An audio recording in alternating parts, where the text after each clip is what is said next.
Hi. There's a thing, I don't know if it's a real thing, but I think there should be, I think it should be considered a real thing called self-abuse. Uh, I'm pretty old school, and I kind of want to address what I'm have in my head right now to kids, to teenagers, because even though I'm old, unfortunately remember still very clearly how it was to be a teenager, to be younger, a lot younger. And I know everything seemed really big. Whether people liked you was just, that was what it was all about. And trying to make yourself be whatever it was, that people liked so that you could be accepted and fit in and, be cool, be one of the in group. Nobody wanted to be a reject, an outcast, one of those losers on the outskirts that everybody talked and laughed at. Nobody wanted to be that. Well, hey, stuff that I've learned along my my trek through life, it so doesn't matter. It seems like it does. It seems like it's like the biggest thing ever, and you're a complete utter failure if you are not what they want you to be. If you, for some reason or whatever, you don't look good enough, or you don't have the best clothes because maybe your parents are poor, or maybe you have just one parent, or you live in a neighborhood that people stick their noses up at, whatever. Doesn't matter. It did matter when I was a teenager. It mattered a hell of a lot, and it basically, the patterns that I made when I was a teenager, when I was younger, have basically stayed with me my whole life. And I don't know if that's the way it is with all people, or if it's just because of the circumstances around my being a kid. I don't know. But I really think that however you're going to be hardwired as an adult has a lot to do with how you are in your formidable years. And being on the end of puppet strings and trying to be whatever the society wants to manipulate you to be, to please other people, to conform, to fit in, to belong, to feel accepted, all these things. It's if you put yourself into that those thought patterns as a kid, you will find, unfortunately for a lot of people anyway, that stays with them their whole lives, and they basically become a slave to those thought patterns, to that desire. You start, I mean, seriously, you start judging your own self-worth based on how popular you are, or how people react to you, or if you're likable or accepted by people that you think are cool, And imagine feeling like crap as a teenager because you don't fit in and you don't feel accepted, and you just can't, for whatever reason, belong with everybody, with the people you want to belong to. Imagine feeling like crap like that your whole life. Well, that's kind of what happens if you get those thought patterns hardwired into your brain. And this is what I call self-abuse. Self-abuse is where you don't need somebody in your life who's abusive. You don't need an abusive spouse. You don't need an abusive parent or sibling hammering at you, telling you you're not good enough, or putting you down all the time, or picking apart everything you do and finding fault in it. You don't need an actual person doing that, because you yourself do that to yourself. It's like you're walking along beside yourself and you're constantly pounding yourself with your fists. And, it shows in your body language too. It's like people perceive that you feel this way about yourself because of how you've been hardwired. And guess what? You project what you feel about yourself, and that is what other people see too. If you project that you don't give a rat's ass, You know you're good. You know you're a wonderful, caring person. You know you have creativity. You know that you're smart. You know that you're funny. Whatever it is that your strong points are, you know it, and you're confident. And a friend told me once that confidence is sexy, and I think it's true. Confidence is sexy. When you're walking along with your head down and your shoulders slumped, and you're just, you're putting off this air of, people don't want to be around that. And so you basically create your own, you perpetuate the problem even more. You create that reality that you've known your whole life even more. So I don't know if this is making sense, but I'm trying to do a more, I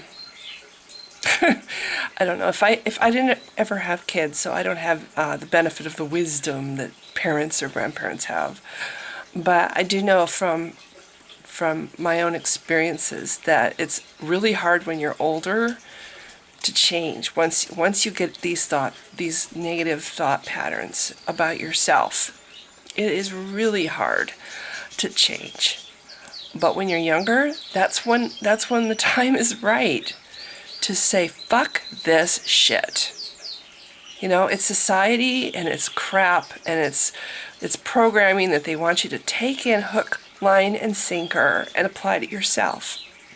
And judge yourself based on these pictures in this magazine or these people on TV or little Miss Cheerleader or Mr. Jock on the football field. Whatever. There's all kinds of wonderful people out there, and we're not all beautiful, and we're not all jocks. Sometimes beauty can be a wonderful thought that crosses your mind. It can be a poem. It could be a verse, which I suppose is another word for poem. It can be a story. It could be something that you do for somebody else that changes their life. I don't care what you look like or how funny you talk or if your teeth are crooked or if you wear hand-me-down clothes or what you live in or what you drive. You have the power to change a life. You have the power to say, I'm going to make a difference for somebody. And you know what? You don't really have to work at it. It just happens. It just happens if you stop thinking about yourself and how you're just not good enough, and stop caring so much about what the world wants to tell you about yourself and how you're not good enough. And just say, fuck this. And just be you. Be true to yourself at the very start, as soon as you can, as early as you can. Be true to yourself. Dress the way you want to dress. Talk the way you want to talk. Walk the way you want to talk. Look the way you want to look. Be true to yourself, because here's a newsflash. You are the only friend you will have your whole life. You.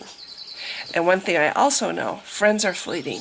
Friends, it seems so hugely popular, it seems so hugely important, to have friends and be accepted and belong and all that stuff. But you know what? So many of those people that you think are your friends are just people who want the same thing. And they need you for that same reason. But when it comes to the tough stuff, when you really need a friend who can go the extra mile, who can do a little of the work when you are really down, who can be there when you suddenly become a lot of work, those friends are few and far between.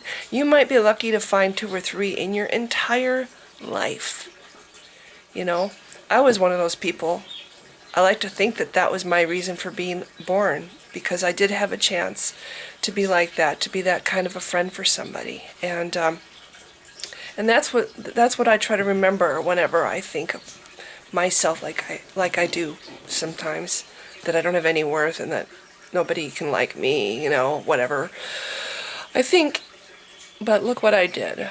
I could be a real friend. I could be the kind of friend that's few and far between, that's there for somebody. And, even if that person turns out to not be that much of a friend to you, you have shown your mettle. You have shown what you are. You've shown to yourself what you have inside, your own worth, your own beauty. And that's the kind of beauty that is really, really rare. So my advice to anybody watching who has depression or has a lot of issues with their self-confidence or just doesn't feel like they can ever fit in, be true to yourself and don't go looking. Don't go pursuing people. Don't try to make friends.